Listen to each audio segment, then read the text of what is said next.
A paz do Senhor, seja bem-vindo a mais uma aula aqui do EBD em Foco. Me chamo Herberson e nesta aula eu vou ministrar a lição número 13, que tem como título Resistindo às Sutilezas de Satanás. Nós estamos estudando a revista CPAD do terceiro trimestre do ano 2022 e agora nós vamos estudar a última lição desta revista. Isso mesmo, estamos encerrando mais um trimestre pela graça de Deus. Foi uma bênção esse trimestre, eu particularmente aprendi muito mesmo, gostei muito da escrita do pastor José Gonçalves, gostei dos temas, foi muito bem abordado. Eu tenho certeza absoluta que todos nós estamos assim finalizando esse trimestre com aquela sensação de dever cumprido, que realmente aprendemos a palavra de Deus, mas nós temos que lembrar de uma coisa, vamos colocar em prática, nós temos que colocar em prática. E nós falamos durante 12 lições sobre os ataques que Satanás está promovendo aí contra a Igreja de Cristo. Mas nós temos que saber como que vamos resistir a esses ataques, resistir a essas sutilezas. Assim, algo que eu sempre falo nas minhas aulas. Você que está acompanhando aí o EBD em Foco há muito tempo já deve ter ouvido isso antes. Para combater a mentira, temos que conhecer a verdade. Sabemos que o mundo é cheio de ideologias, o mundo é cheio de ideias pecaminosas, o mundo é cheio de tudo que não presta.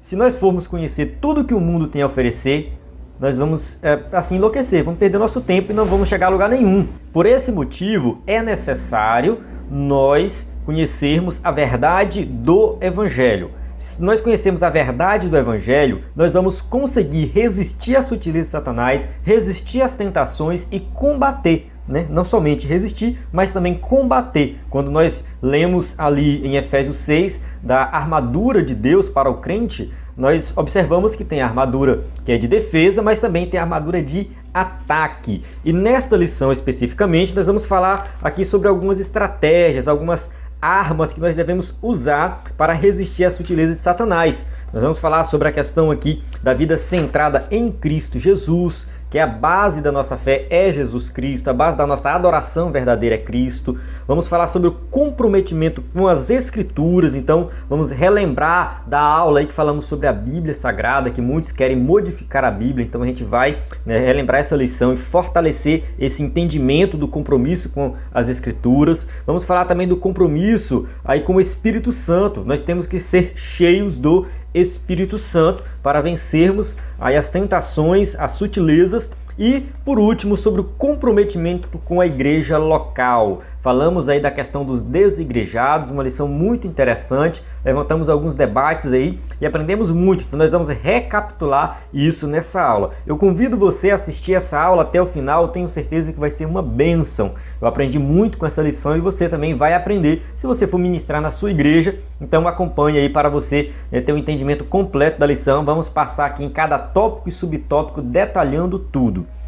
Bem, antes de começar, só vou dar aqui alguns avisos rapidinho, prometo que vou ser breve. Sempre que a gente encerra o trimestre, o EBD em Foco fornece gratuitamente o slide de encerramento. É um slide resumindo todas as lições. Nós pegamos da lição 1 até a lição 13, a gente pega ali a introdução e os tópicos de cada lição, um slide muito bom para quem quer fazer aí uma revisão de todos os assuntos ensinados. Esse slide é distribuído gratuitamente, eu vou deixar na descrição do vídeo o nosso site, o link do nosso site, que é isso aí que você está vendo, ebdenfoco.com. Então, basta você digitar ebdenfoco.com no Google que você vai encontrar lá no navegador, você vai encontrar o nosso site que vai estar lá no topo da página, o slide de encerramento. Nós temos um aplicativo também para Android que você pode baixar e ter acesso a esse conteúdo gratuito. Então o slide da lição 13, juntamente com o slide das outras lições, eles fazem parte do plano de assinatura, mas o slide de encerramento não, ele é gratuito, sempre foi gratuito aqui no EBD em Foco. Em relação a isso, eu também tenho que falar sobre o nosso contato. Nós fizemos uma mudança no nosso contato, tivemos aí um probleminha com o nosso número do WhatsApp antigo, então esse 984092869, DDD 94, ele não está mais funcionando no WhatsApp, tivemos um problema no WhatsApp, então ele está somente no Telegram e no WhatsApp agora é esse outro, 94984244120. Então esse é o nosso novo WhatsApp. Então você que já falou conosco no WhatsApp antigo, a gente mudou o WhatsApp, a gente mudou na verdade 2 vezes, irmão. A gente teve um problema aí, eu não vou explicar aqui para não perder muito tempo, mas no canal do YouTube aí do EBD em Foco tem um vídeo explicando o que aconteceu, tá? Então não se preocupe, somente salve esse número para entrar em contato conosco, for falar de assinatura, tirar dúvida das lições. E na descrição do vídeo eu vou deixar também o link para o nosso canal do Telegram para você receber também o conteúdo por lá. Então nosso conteúdo é esse, slide em PowerPoint da lição, que você pode usar na sua igreja. Subsídio em vídeo, áudio, PDF, treinamento para professores de EBD, sermões em PDF, curso básico de teologia, cursos diversos, um conteúdo completo. Então, os sermões, slides e cursos fazem parte da assinatura e os subsídios em vídeo, áudio e PDF é totalmente gratuito, basta acessar ebedemfoco.com. Vamos lá, o texto áureo diz assim: sujeitai-vos, pois, a Deus, resisti ao diabo e ele fugirá de vós. Tiago 4:7. Verdade prática, a submissão a Deus é a forma mais poderosa de resistir ao diabo. Isso aqui está bem claro nas Escrituras, que nós temos que o tempo todo reconhecer as nossas fraquezas, reconhecer que somos pecadores, que somos limitados e que temos que depender de Deus. Então a nossa dependência de Deus tem que ser 100%, não pode ser 99% Deus e 1% eu. Não, eu tenho que depender de Deus 100%. Se entrar 0,01% de mim, no caso do eu, Herberson aqui, eu vou pecar, eu vou errar, eu vou cair, entende? Então a submissão a Deus, ela é assim o que vai nos sustentar, né, diante das tentações e da sutileza de Satanás. A leitura bíblica em classe é o contexto dessa passagem, né, Tiago 4, de 4 a 10. A gente vai avançar aqui para ganhar tempo no vídeo, mas é uma passagem interessante para você estudar detalhadamente aí. Durante a aula, a gente vai ler várias passagens bíblicas dentro da lição para que nós possamos compreender o assunto por completo, né, dentro do que foi proposto na lição. Tá? Na lição aí foi proposto várias passagens bíblicas, a gente vai sim passar nas passagens bíblicas durante a aula. Observamos em lições anteriores como a igreja genuinamente evangélica está sob ataque do inimigo. Por meio de várias sutilezas, o diabo tem procurado de todas as formas desviar a igreja do seu propósito e missão para a qual foi formada. Então isso aqui é algo que a gente já entendeu, a gente já aprendeu. A igreja de Cristo verdadeira, ou as denominações, vamos colocar assim, a igreja como uma instituição que quer pregar o verdadeiro evangelho, tem sofrido muito com os ataques do inimigo, com a sutileza de Satanás, para perder aí o foco do seu propósito. Então assim, nós temos que olhar para a nossa missão, para o nosso propósito e não desviar dela. A gente tem que ter muito cuidado contra esses ataques. Infelizmente, o que se observa em muitos círculos ditos cristãos é um evangelho diluído, em que há pouca ou quase nada da essência cristã. Em vez disso, há muita mistura. Então tem muito sincretismo religioso, tem muita coisa errada em muitas igrejas que se dizem evangélicas, que dizem defender o verdadeiro evangelho, mas que o evangelho ele passa longe. Nesta lição, veremos como a igreja pode resistir às sutilezas de Satanás. Para isso, veremos que a igreja só será vitoriosa na guerra contra o adversário se centralizar a vida de seus membros no Cristo ressuscitado. Então assim, nós temos que olhar para Jesus, viver para Jesus, andar com Jesus. Cristo tem que ser o centro da nossa vida. Jesus morreu, ressuscitou, está no céu intercedendo por nós. Então assim, a igreja só vai ser vitoriosa se colocar Cristo no centro e pregar o verdadeiro evangelho. Então a verdadeira transformação que nós vamos promover na sociedade não vem através de política, não vem através de nada humano, vem somente através da pregação do Evangelho. Eu sempre defendi a pregação do Evangelho como o meio que a igreja tem para influenciar a sociedade. Então nós temos que colocar Cristo no centro, viver Cristo e pregar Cristo. Da mesma forma, é imprescindível que tenha as Escrituras como fundamento de sua fé e prática, e buscar uma vida cheia do Espírito. Por último, é mostrado que nenhum cristão sairá vitorioso nessa guerra se não possuir forte compromisso com a igreja local. A Deus toda a glória. Então o que eu falei no começo, a gente vai aí falar sobre questão de Cristo, seu centro da nossa vida, termos as Escrituras como fundamento da fé, buscar uma vida cheia do Espírito Santo e valorizar, ter compromisso com a igreja local. Tópico 1. comprometimento com uma vida centrada em Cristo. Vamos nos aprofundar nesse tema. Tópico 1.1, Cristo, o Salvador. Escrevendo à igreja de Corinto, o apóstolo Paulo disse: porque nada me propus saber entre vós, senão a Jesus Cristo. Então Paulo está falando assim, olha, quando eu fui pregar para vocês, quando eu me informei sobre vocês, todas as vezes que eu tenho contato, notícias sobre vocês, ou que eu quero falar com vocês, a única coisa que me interessa é Jesus Cristo. Então eu só quero saber como que vocês estão com Jesus. A minha mensagem é essa, Jesus. Então Paulo só se preocupa com isso. Então Cristo era o centro da mensagem de Paulo. Jesus Cristo é o centro. Então, a mensagem, a pregação de Paulo é sobre Jesus. Os nossos púlpitos, infelizmente, está cheio de pregadores que não pregam mais Cristo. Fala muita coisa interessante, fala muita coisa boa, mas esqueceram de falar de Jesus. Então, Jesus tem que ser o foco da mensagem de qualquer um que se propõe a pregar o Evangelho. Da mesma forma, Pedro disse, e em nenhum outro há salvação. Atos 4:12, está bem claro ali. Não há outro em que nós encontramos a salvação.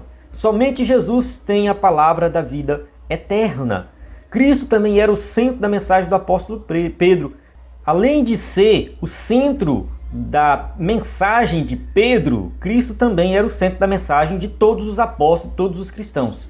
Atos 8:5, nós temos Filipe pregando em Samaria. Fala assim, ó, e descendo Filipe à cidade de Samaria, lhes pregava a Cristo. Lucas, ao registrar as palavras ali em Atos dos Apóstolos, foi Lucas que escreveu Atos, Lucas ele não perdia tempo tentando explicar o que os apóstolos estavam fazendo, porque era muito simples, eles pregavam Cristo, pronto, resume toda a mensagem, resume tudo aquilo que eles estavam falando. Então o tempo todo Lucas vai colocar ali Jesus Cristo como o centro, né, em Atos dos Apóstolos. Leia Atos dos Apóstolos que você vai entender melhor.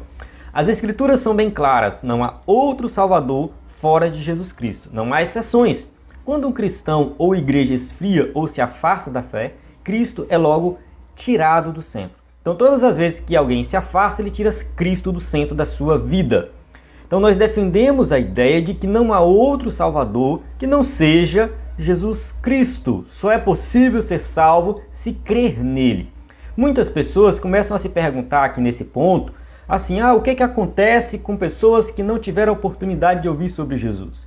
Pessoas que não ouviram de Jesus, que passaram a vida sem ouvir de Jesus. Quem sabe numa aldeia muito longe, num país que o Evangelho não chegou.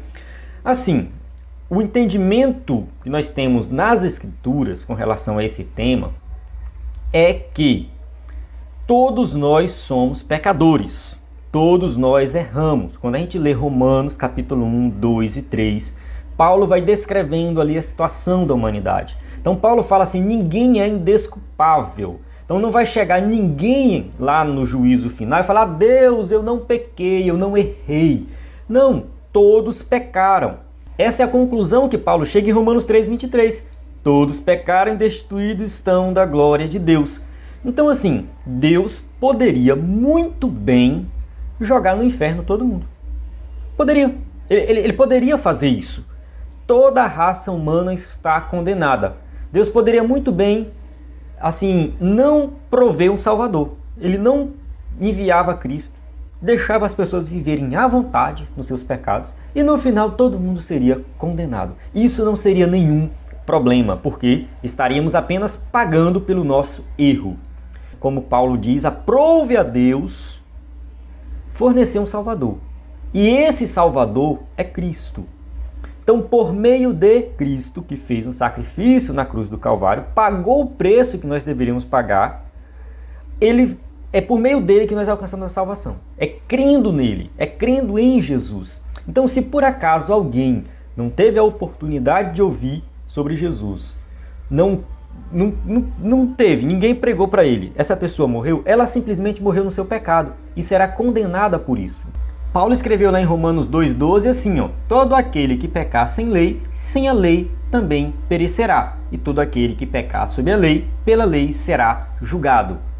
Então, a gente precisa analisar o texto com mais cuidado, mas esse perecerá aqui é justamente que a pessoa vai ser condenada. Se você ler o contexto por completo, essa é a ideia.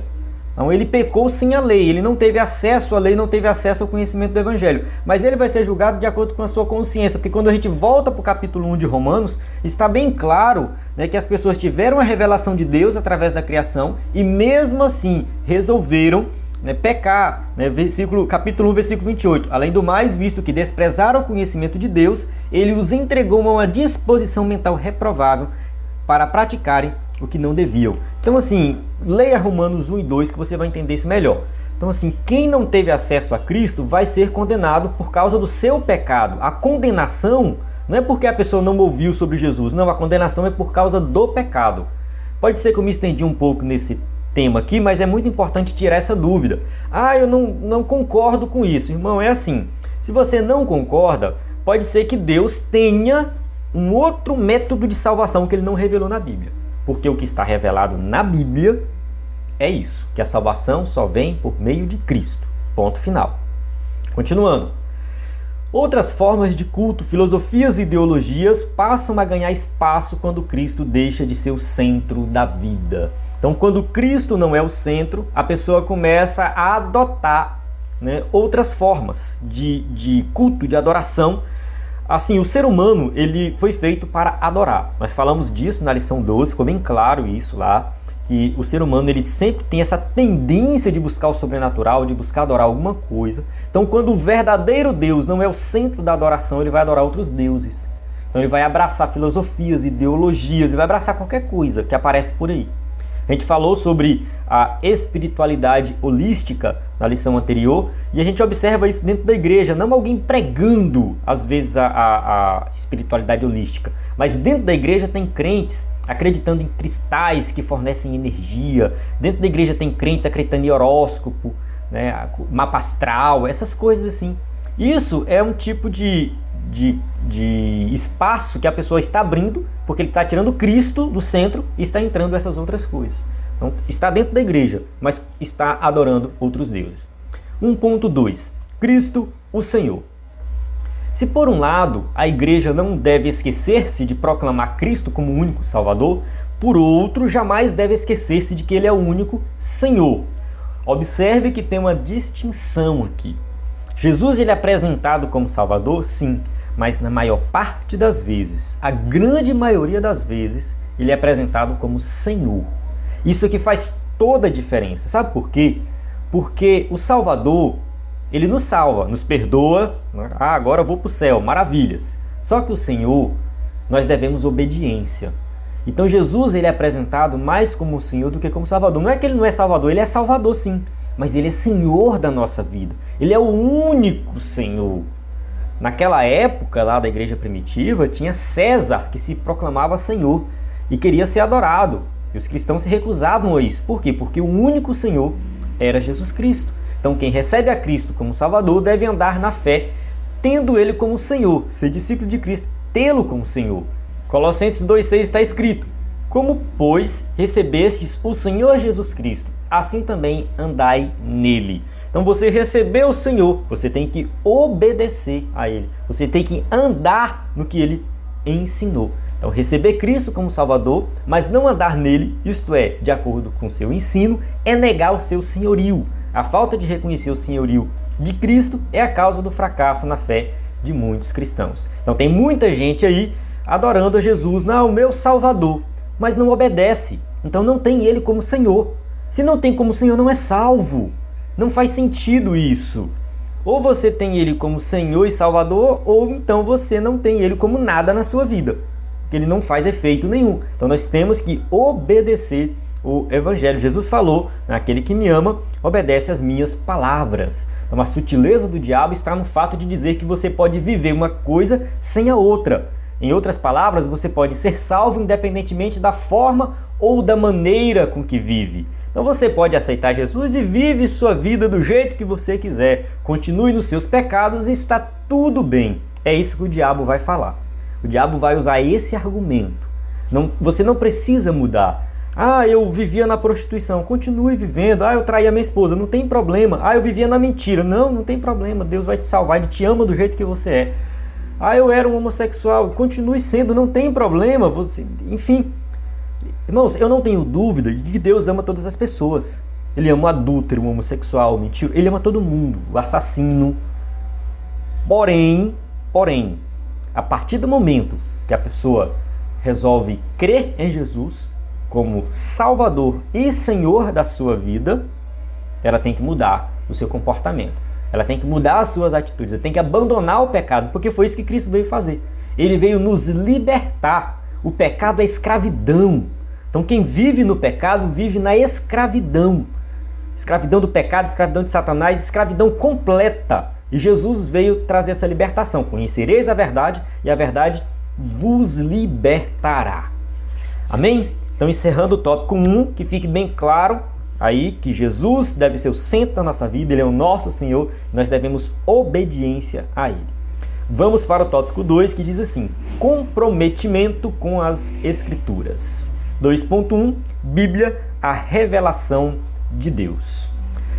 Vez por outra, vemos falsos mestres questionando a autoridade das Escrituras e sua atualidade. No entendimento deles, a Bíblia contém a palavra de Deus, contudo encontra-se ultrapassada, deixando de falar a linguagem da cultura contemporânea. Então o escritor José Gonçalves colocou bem assim certeiro aqui esse texto, né? Porque é o que tem acontecido. Muitos pregadores hoje, grandes, assim, famosos, tá? Pregadores famosos, dizem simplesmente que a Bíblia contém a palavra de Deus, que ela não é a palavra de Deus, e diz que ela tem que ser atualizada, a linguagem ultrapassada, a gente tem que trazer para o nosso contexto e modificar algumas coisas. Então essa modificação na Bíblia, ela é algo que está enganando muitas pessoas. Tá? Alguns que creem na necessidade e outros que chegam até a modificar. Eu vou dizer algo aqui. Eu acredito na liberdade que a pessoa tem para modificar do jeito que ela quiser. Eu acredito que ela tem essa liberdade. Eu não condeno essa liberdade. Tem alguns deputados aí querendo colocar lei para não modificar a Bíblia.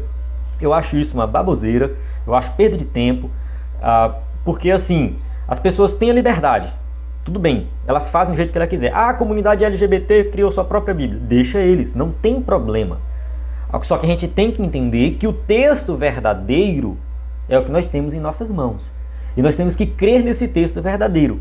Quem estiver usando uma Bíblia modificada e atualizada, essa pessoa vai pagar o preço com Deus. Então deixa eles. Mas nós temos que crer na Bíblia, na íntegra como ela é, não uma Bíblia modificada. Assim, há uma tentativa consciente e sistematizada de minar a autoridade das Escrituras. Na verdade, esse ataque é contra as Escrituras como revelação de Deus para o homem.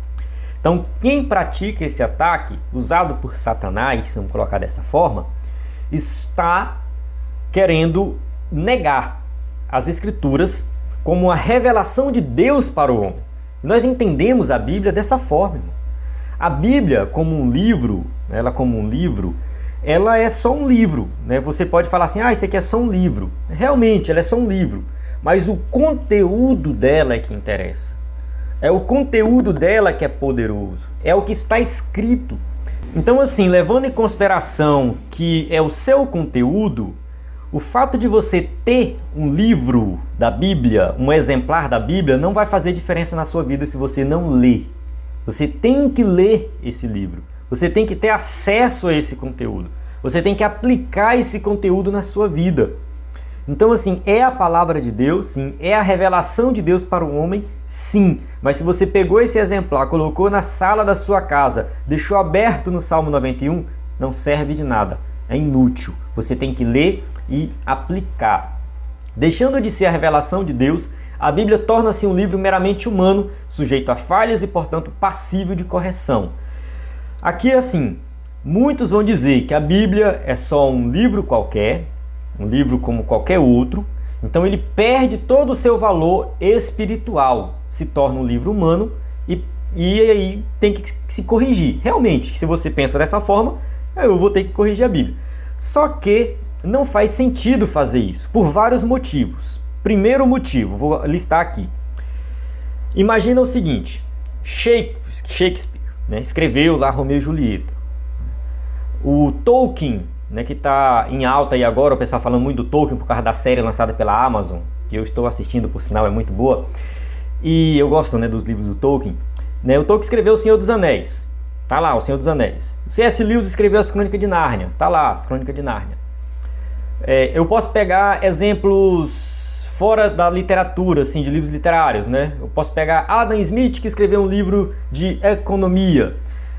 Enfim, esses livros, assim, têm que ser corrigidos? Não, porque o que eles escreveram, escreveram. E ponto final. Eu não vejo ninguém dizendo que vai corrigir Tolkien. Eu não vejo ninguém dizendo que vai corrigir Adam Smith. Você pode corrigir as teorias de Adam Smith.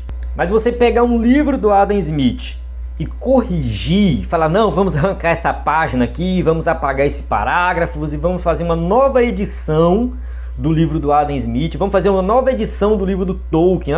Tô lendo aqui Senhor dos Anéis, não gostei dessa passagem aqui, vamos apagar isso aqui, vamos fazer uma nova edição. Não faz sentido, o autor já morreu, entende? Ele não está vivo para fazer essa correção. Então, se ele não está aqui para fazer essa correção, nós não temos a autoridade para fazer isso. Então, ninguém está querendo corrigir Tolkien, ninguém está querendo corrigir Adam Smith, ninguém está querendo corrigir C.S. Lewis, ninguém está querendo corrigir Shakespeare, ninguém. Então, não faz o menor sentido eu fazer esse tipo de correção. Vale ressaltar que o autor da Bíblia está vivo na perspectiva cristã, né? Então, se ele quisesse alterar alguma coisa, ele já teria feito essa alteração.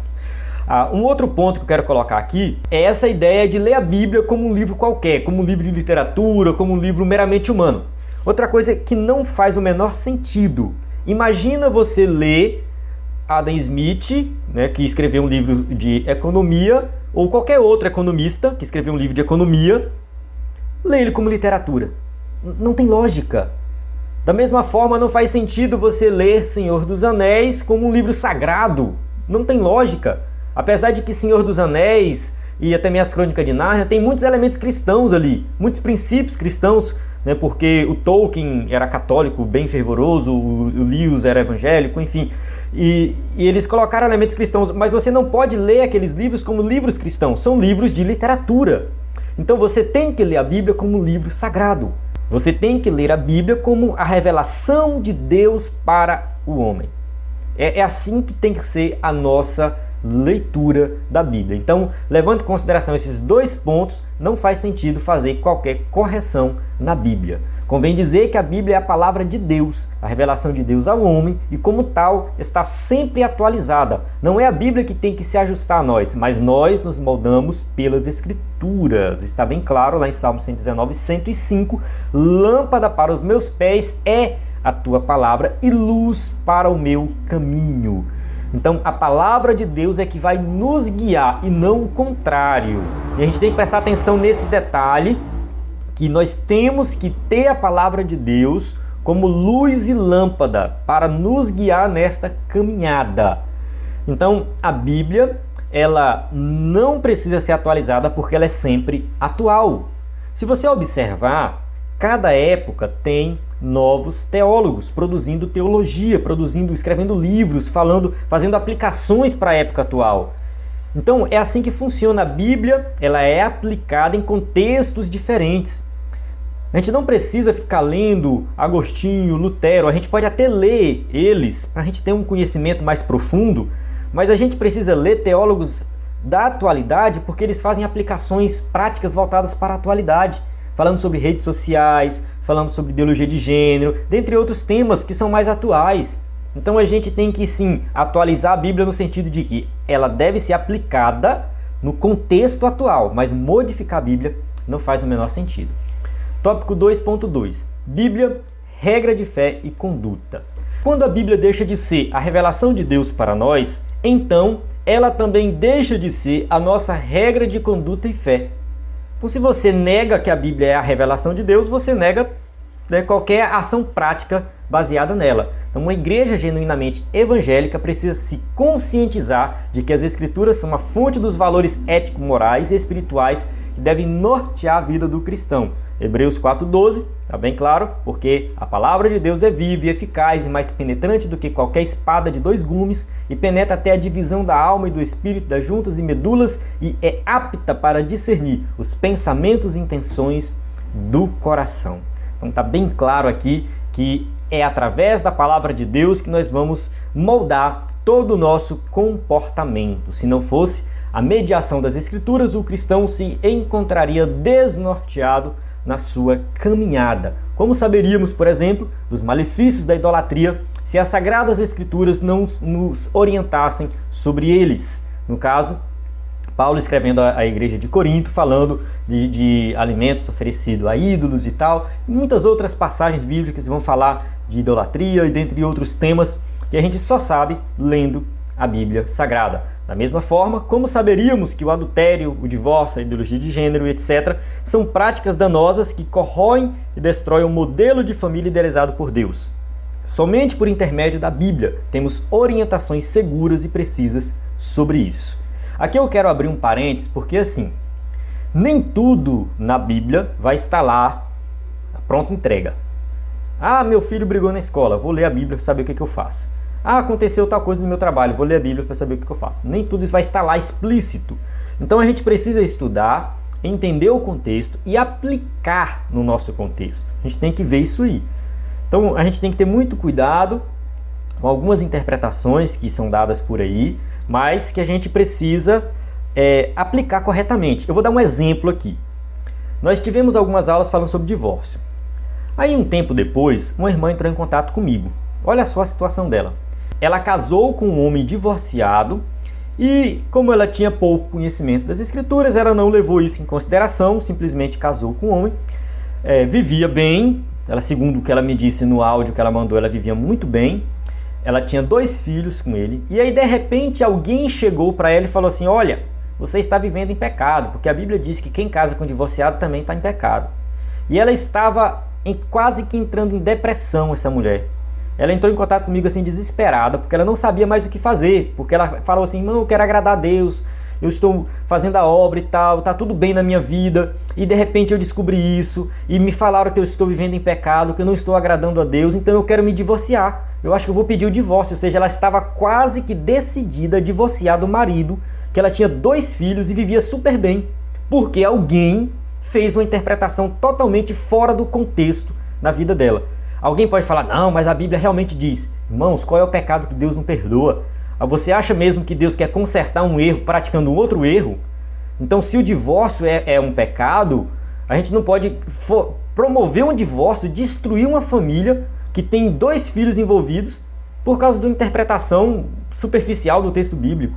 Então a gente tem que ter muito cuidado. Então assim, a Bíblia ela vai nortear? Vai, mas não está tudo muito explícito. A gente tem que saber aplicar corretamente, né? Estudar o texto bíblico corretamente. Daí a necessidade de você que é professor da IBD fazer cursos de interpretação bíblica, exegese, hermenêutica, e levar em consideração o contexto, né, que você está aplicando o texto bíblico. Amém? Continuando aqui, tópico 3, comprometidos com uma vida cheia do Espírito. Então a gente já falou no primeiro tópico, compromisso aí de ter Cristo como centro da nossa vida. O segundo tópico, né, a palavra de Deus, e agora o Espírito Santo. 3.1, o Espírito Santo no plano da redenção. É o Espírito Santo quem conduz o homem a Cristo. João 16, de 8 a 11 está bem claro: e quando ele vier, convencerá o mundo do pecado, da justiça e do juízo. Do pecado, porque não crê em mim; da justiça, porque vou para o meu Pai e não me vereis mais; e do juízo, porque já o príncipe deste mundo está julgado. Então o Espírito Santo ele tem um papel muito, muito, muito importante na nossa salvação. Nós não podemos ignorar a pessoa do Espírito Santo. Essa aula não é uma aula exclusiva sobre o Espírito Santo, mas vale a pena você se aprofundar nesse tema, procurando aulas anteriores, de lições anteriores, antigas aí, da CPAD, que tratou do Espírito Santo, livros de teologia sistemática, para entender sobre a pessoa do Espírito Santo. Pai, Filho e Espírito Santo, Trindade, agindo juntos em harmonia para salvar a humanidade. O Espírito nos trouxe a Cristo, contudo precisa ser dito que o viver em Cristo e na prática dos princípios bíblicos é impossível sem a ajuda do Espírito Santo. Então quem vai nos manter firmes no que Jesus ensinou, na palavra de Jesus e obedecendo a Jesus, é o Espírito Santo. Então o tópico 1 está diretamente ligado ao tópico 2, que é diretamente ligado ao tópico 3. No tópico 1 a gente falou de Jesus, que é a revelação de Deus para nós, que nós cremos em Jesus como Salvador e Senhor, a obedecer. Obedecer o quê? O que está na sua palavra, tópico 2, e quem vai fazer com que isso seja possível? O Espírito Santo, que a gente está estudando agora no tópico 3. Então está tudo interligado. Então o Espírito Santo vai nos ajudar a viver a palavra na prática e ter Jesus como Senhor da nossa vida. O apóstolo Paulo deixou essa lição bem clara quando escreveu os capítulos 6, 7 e 8 de sua carta aos Romanos. Ali ele mostra que é possível ter consciência do pecado, lutar contra ele e mesmo assim continuar subjugado.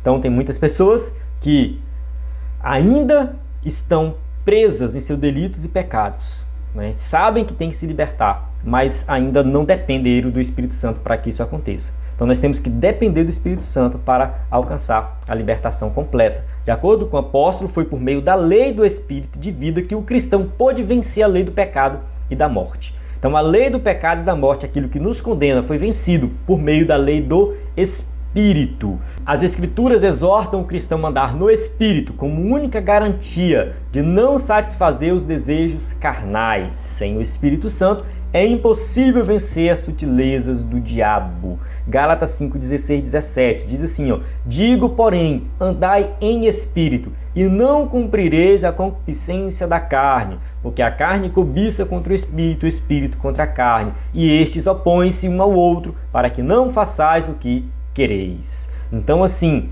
andar indica ação, atitude. Você levanta, você mexe as pernas, você vai em uma direção. Então você tem que andar no Espírito. Então eu tenho uma ação, uma atitude no dia a dia, vivendo sempre no Espírito para vencer as tentações. 3.2, a vida cheia do Espírito. Há uma obra do Espírito no interior do cristão que o santifica para Deus. 2 Tessalonicenses 2,13 está escrito: mas devemos sempre dar graças a Deus por vós, irmãos amados do Senhor, por vos ter Deus elegido desde o princípio para a salvação, em santificação do Espírito e fé da verdade. Então está bem claro, ó, santificação do Espírito. Então o Espírito Santo é que nos santifica. Podemos dizer que essa é uma obra consagrada do Espírito. Fomos purificados do pecado pelo sangue de Cristo. Mas se andarmos na luz, como Ele na luz está, temos comunhão uns com os outros, e o sangue de Jesus Cristo, seu Filho, nos purifica de todo pecado. Então 1 João 1,7 está bem claro que nós somos purificados pelo sangue de Jesus derramado na cruz do Calvário. Então esse sangue remidor, né? Quando a gente fala de sangue, a gente está resumindo aí toda a obra de Cristo para nos salvar. Então essa obra ela foi consagrada pelo Espírito Santo. E temos o Espírito Santo presente em nós, que nos permite viver uma vida santa em um mundo de impurezas. O mundo está corrompido, o mundo jaz no maligno, tudo que não presta esse mundo tem. O pecado está permeado na sociedade, dificilmente você vai ter acesso a qualquer coisa que não esteja manchado pelo pecado, mas é o Espírito Santo que permite nós termos uma vida santa. Ser santo significa ser separado do mundo.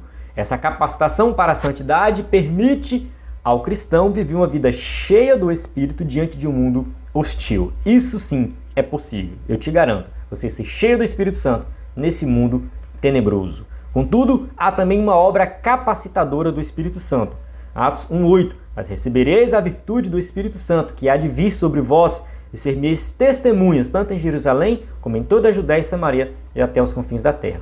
Então aqui eu só vou fazer uma distinção. Quando a gente está falando aqui de ser cheio do Espírito Santo, capacitação do Espírito Santo para viver uma vida de santidade, não significa que você vai sair por aí o tempo todo dando glória a Deus, aleluia, falando em línguas. Ah, estou na escola, para eu estar cheio do Espírito Santo na escola. O que significa? Ficar dando glória a Deus na escola, na universidade, no trabalho, na rua? Não, não. Você vai ser taxado como maluco e de fato, isso vai ser maluquice. Não é isso. Tá? Ser santo, ser separado, ser cheio do Espírito Santo no dia a dia, no cotidiano, significa você permanecer no Evangelho, permanecer obediente a Cristo, amando o próximo, recusando o pecado, dando testemunho. Ou seja, é uma vida normal que você vai viver. Mas só o fato de você demonstrar diante das pessoas obediência a Cristo, a um padrão de vida elevado, significa que você já é cheio do Espírito Santo. Aqui em Atos 1,8 a gente já está falando de capacitação para a obra, pregação do Evangelho, então essa capacitação de respeito à habilitação do crente para ser uma testemunha eficaz de Cristo no mundo, bem como viver vitorioso no Espírito. Então aqui está tudo interligado, né? É a questão de você ser uma pessoa que dá testemunho de Cristo e ao mesmo tempo tem ousadia para pregar o Evangelho e fazer a obra de Deus. Amém? Então a gente vai agora para o tópico 4 da lição. Eu sei que os irmãos que estão acompanhando aí, muitas vezes não conseguem ir até o final do vídeo. Se você chegou até aqui no tópico 4, muito obrigado, que Deus abençoe grandemente sua vida. Aproveite aí para se inscrever no canal se você ainda não é inscrito, dê um like no vídeo, deixe seu comentário, deixe sua participação, que isso ajuda bastante o canal da EBD em Foco. Tópico 4.1, a igreja como corpo de Cristo. Escrevendo aos Coríntios, o apóstolo Paulo disse: ora, vós sois o corpo de Cristo e seus membros em particular. 1 Coríntios 12, 27. Então, eu acredito que isso aqui todo cristão tem consciência. A igreja é o corpo de Cristo. Nas Escrituras, a igreja ocupa um lugar de relevância ímpar. Fica sempre em destaque a igreja como um corpo, ou seja, uma expressão de sua dimensão coletiva. Nesse sentido, o aspecto local da igreja também fica enfatizado. Então assim, vamos lá. Existe a igreja como o corpo místico de Cristo, que é composta por todos os salvos de todos os lugares. Então, a igreja de Cristo, a igreja invisível de Cristo. No entanto, quando Paulo está falando de corpo, Paulo também tem ali um pensamento local.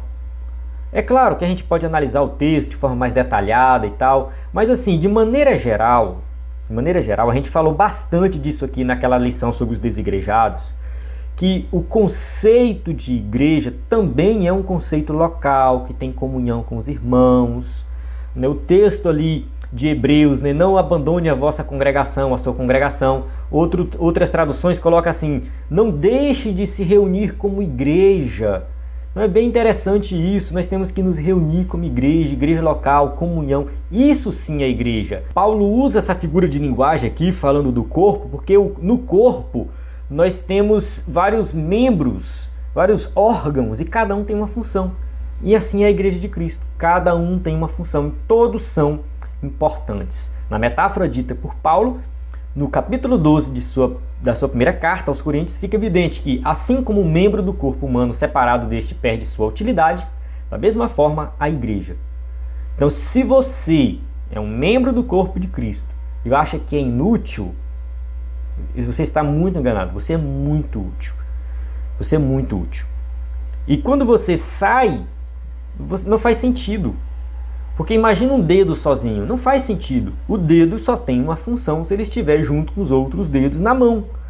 Então, assim, a igreja é corpo. É todo mundo junto. É unido. É por isso que não existe cristão legítimo fora da esfera da igreja como corpo de Cristo. A própria palavra desigrejados torna-se um termo impróprio. Uma forma de descrever uma anomalia espiritual. Um desigrejado, alguém que está sem igreja, mas enfim, se ele está sem igreja, então ele não faz parte do corpo. A gente tem que congregar, irmãos. A gente tem que participar. É muito bom estar numa congregação, estar no grupo, que ali um está ajudando ao outro e tem um crescimento espiritual. É uma maravilha. Então participe, incentive outras pessoas a participarem também da sua comunidade aí. 4.2. O lugar e a importância de cada membro na igreja. A palavra igreja jamais deve significar templo. Um templo pode ser estrutura arquitetônica onde a igreja se reúne. Isso aqui é algo muito importante. A igreja não é o templo, não são as quatro paredes. A igreja somos nós reunidos, os crentes reunidos. A igreja não é eu sozinho, eu, Herberson, sozinho, não sou igreja.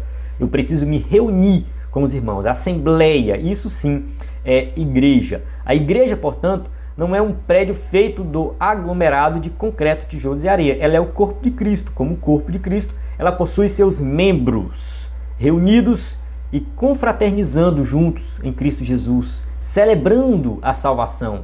Ela também não é um ajuntamento de pessoas em que ninguém sabe precisamente qual é sua função no corpo. Biblicamente, cada membro da igreja, assim como o corpo humano, possui seu lugar e função para exercer. Ora, vós sois o corpo de Cristo e seus membros em particular. 1 Coríntios 12, 27. Isso aqui, a gente tem que fazer um alerta para a igreja de hoje. Um alerta, bem assim, muitas pessoas hoje vão à igreja, senta no banco, escuta a pregação e vai embora e não fala com ninguém. Não tem, sei lá, contato com o pastor, não tem contato com ninguém. Essa pessoa, ela simplesmente vai lá, assiste e vai embora. Tá errado isso aí. Tem que ter interação. Tem que ter movimento na igreja. E se a igreja for grande, se for uma igreja muito grande que não dá para dar assistência individual para cada um, o pastor tem que promover dentro da igreja alguns departamentos, festa, alguma coisa para envolver todo mundo, para que todos possam participar. A EBD, célula, alguma coisa tem que acontecer. Então assim, o membro ele tem que participar ativamente do corpo, ele tem que estar ajudando um ao outro. Então todos têm que participar, porque todos são importantes. Então, um desigrejado é alguém que, por alguma razão, não conseguiu exercer sua função de membro no corpo de Cristo. Acontece muito essa questão desigrejada, a pessoa não se sente acolhida, ela não se sente importante, e, enfim, existem vários motivos que levam alguém a sair da igreja. Nós tratamos sobre isso na aula sobre os desigrejados. Recomendo você assistir o vídeo da aula com o slide, da aula de destaque, se você quiser focar nesse tópico aqui sobre desigrejados, tá? Porque tem aqueles que são desigrejados, por quê? Porque foram feridos na igreja, estão sofrendo alguma perseguição, outros é porque desanimaram com corrupção dentro da igreja, outros simplesmente são aqueles rebeldes mesmo, que falam, não, você é crente na minha casa e ponto final. Então estuda lá o vídeo que você vai aprender mais sobre esse tema. Amém? Chegamos na conclusão da nossa aula que diz assim, chegamos ao final desta lição e do trimestre. Nosso propósito foi mostrar os ataques sutis de Satanás contra a igreja e destacar as estratégias para o povo de Deus permanecer firme na resistência contra o adversário. Sabemos que os dias são difíceis, mas o Espírito Santo é o guia e o auxiliador da igreja. Então aqui, bem clara aqui essa conclusão, que eu acredito que você estudou as lições anteriores, a lição 1, 2, 3, passou por cada uma. Se você não estudou, dá tempo de estudar ainda, então vai lá, estude, aprenda mais desse tema. Entendendo os ataques de Satanás, você vai se preparar melhor. Aqui nessa lição nós falamos de ter Cristo como centro da nossa vida, de ter a palavra de Deus como uma revelação de Deus para a humanidade, que fala da salvação, de ser cheio do Espírito Santo, de depender do Espírito Santo e também de participar de uma igreja local. Tudo isso vai ajudar você a vencer aí os ataques contra a igreja, vencer as tentações, aí você vai ser um cristão muito mais maduro e contribuir com a obra de Deus. Amém? Então eu encerro aqui a aula, vale ressaltar aí que você pode ter acesso a esse slide aqui, se você fizer assinatura do EBD em Foco, você vai ter acesso aos slides da próxima revista. Então nós vamos fazer os slides do quarto trimestre, tá? Já estamos produzindo esses slides, na verdade assim, eu não sei quando que você está assistindo essa aula, dependendo da época que você estiver assistindo, esse slide já vai estar disponível no site. Então a gente posta com uma antecedência, com uma semana de antecedência. Então você já pode começar o próximo trimestre ministrando uma aula boa com slide. Mais uma vez, reforçando aqui o nosso número do WhatsApp e do Telegram. Você pode mandar mensagem para nós, para receber o conteúdo e também receber as novidades do EBD em Foco e tirar suas dúvidas. Encerro aqui, a paz do Senhor, até a próxima aula.